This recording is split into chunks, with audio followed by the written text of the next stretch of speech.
Hey everybody, this is Grace. In this video, I'm going to talk about, I'm going to give an introduction to a woman named Leah. She is in her mid-50s when this started in early 2020.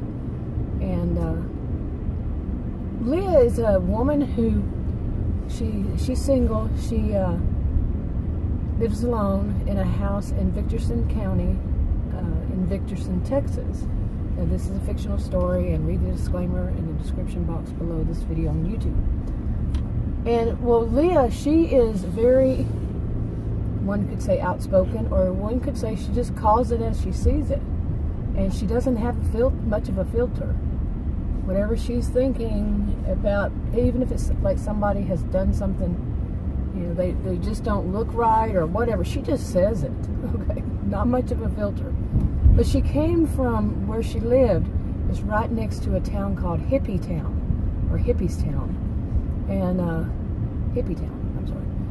And they have a really bad reputation a somewhat bad reputation in the county, which is the county is pretty much isolated from other places in Texas. And she has, you know, she basically, because she lives so near it, some of the people, you know, when she was growing up, going to school, they would make fun of her. You know how a town can get a bad reputation, and people just define everybody from that town in one way. And that's pure ignorance, but yeah, you know, to define everybody because of the town they grew up in, or a section of a town. And just to define them, put them all in one category, and that's it. Well, that's what happened to her just because she lived next to that town, you know, close to the border of that town. And they didn't pick on her because that she was what back then they were calling tomboyish. That was just a basic name for, you know, females who behaved in a way that they felt wasn't like females should behave. Okay, they weren't, you know, like, for some while there, in my lifetime I've seen people treat people who are bisexual or homosexual in a very different way that some still do to this day. And they didn't, you know, pick on her because of that, because many of them, like the people from Hippie Town, they grew up in polygamous families. They grew up in families that were polyamorous at some point, you know. So they didn't really, you know, the polyamorous ones, they were sometimes bisexual or homosexual. And they really didn't, you know, pick on people because of that, because many of them grew up in that. And some of them were actually from Hippie Town, and because they shared schools, certain schools. But she grew up being picked on because of where she grew up, okay? And yeah, so the same town, the schools were in Victorson, Texas. But yeah, you know how some kids are, and that was back in the day when there wasn't this whole thing like they eventually became, where no bullying, you know, policies and stuff like that, no tolerance for bullying and all that. Yeah, it was before then. And well, when she was younger, she was, you know, young and in school, and she didn't really know how to defend herself yet. And she really didn't say anything back to him, more out of like a fear of being ganged up on or something like that, or just it never ending. She just kept her mouth shut, you know. And but as she aged, she started to learn, in her view now, in her view was, I'm not keeping my mouth shut no more. Okay, so at some point she did, you know, as she got older, she would speak out because she was tired of it. She was tired of being picked on just for something that stupid. You know, being picked on at all is stupid. The person who's doing it is stupid to me, okay? And, you know, ignorant and so on and so forth. You know, because just because somebody has a difference. But, you know, even as adults, they don't grow up enough to realize, you know, they don't grow up. Like if they were mean girls or mean boys, you know, whatever, in school, some of them never get out of that. You know, and they never wise up. to this is just bad behavior. And as she aged, she still ran across this type of person. You know, they would judge her for whatever, and whatever reason. And she, like I said, was kind of like a little bit outspoken, or just flat out told them how she felt about it. You know, like, you're an ignorant fool, and why would I waste my time on you, and walk off. You know, but as she aged, she also, you know, started working on her body and became very built.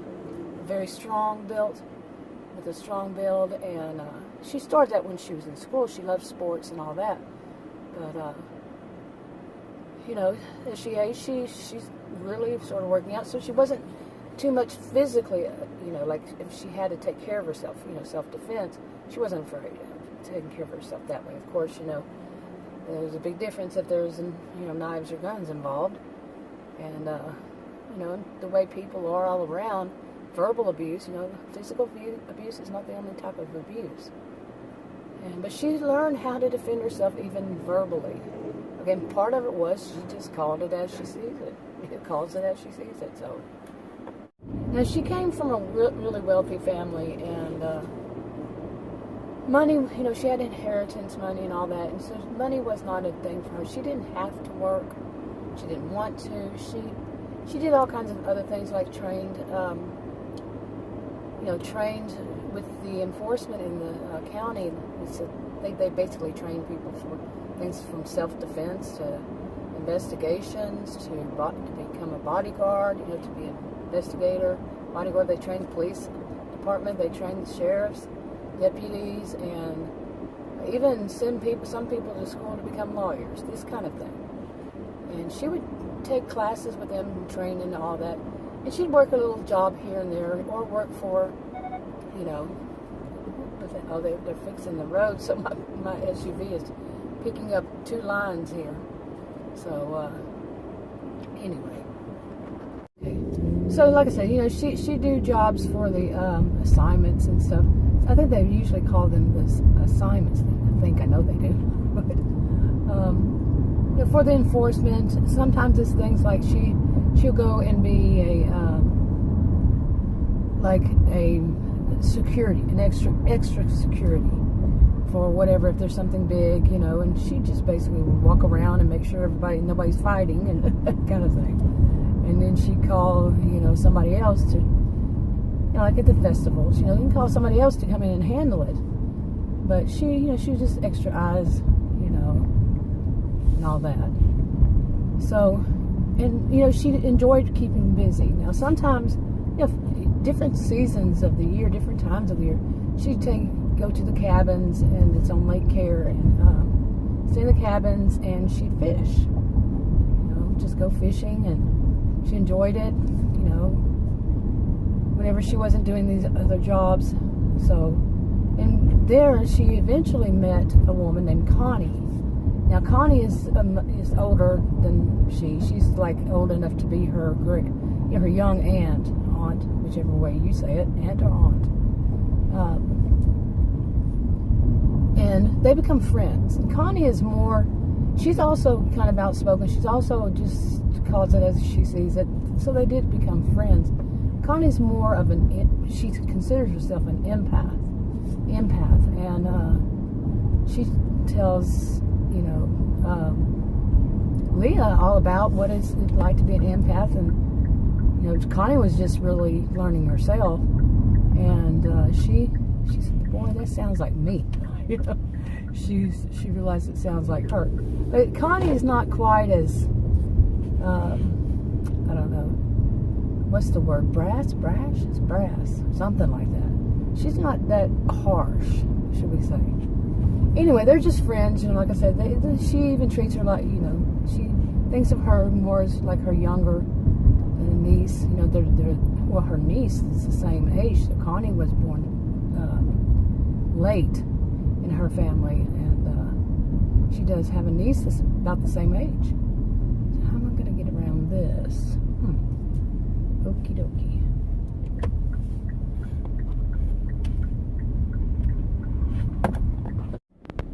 Okay, so where was I? I was basically talking about Leah meeting Connie. Now, Connie, to Leah, she really never had like an older woman figure in her life, like a mom that, would help her out, or an aunt, or an older sibling. None of that. So to her, Connie was like that to her, and it was fine, with both of them, and they knew it. They were both rather empathetic, and empath. And so basically Connie, she didn't do it on purpose, but Connie is the type to help people out and tell them, talk about the different things. And she basically told, Leah taught Leah a lot about various things like being an empath. And one of the things, one day, she finally, they would take vacations, like, they respected one another's privacy. So like Connie would go first down to the cabins, and she'd be there a week, and then Leah would show up for the next week of Connie's vacation, and then Connie would leave. So after that first week, and Leah would have her second part of her vacation alone. And then they do that, or sometimes they would just go for the full 2 weeks and be around one another, whatever they chose to do. And more than one time a year, and Connie doesn't work anyway. She's right around 69, 70 years old. And, but she calls it her vacation. Okay. Also another wealthy person. And, anyway, one of the times Connie had been through something that was kind of shocking to her. And so she decided that she was going to, her doctor had told her she needed to exercise more, do more things, and, however, keep her mind also busy, to exercise her mind. And a situation that came up kind of disturbed her with seeing some people doing delivery services, and their boss was really bad, a really bad person. And with Connie having so much money, so much time, she decided she was just going to start her own delivery service. And that's what she did. She told Leah about it, and Leah said, "Hey, that's a really good idea." Now, they live in different parts of Victorson County.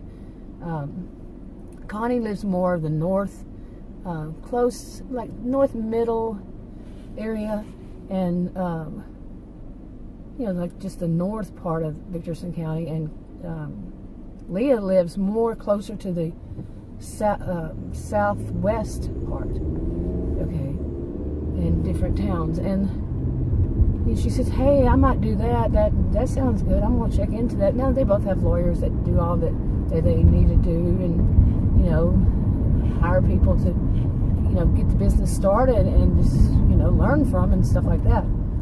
And like I said, they were very wealthy. But it's something they can do to, occupy their time and to give other people, jobs. Okay? And other people need jobs. So they're contributing. Okay, this is going to be a mess. That's certainly going to be a mess up there. But anyway, so Leah goes back to her house and she starts planning it. She thinks it'd be a great idea. And usually what they do is they go through the elders of that, the elders of the county. And it's something they were raised into. They know this is what they do. The elders usually basically run the whole county. Not all of it, but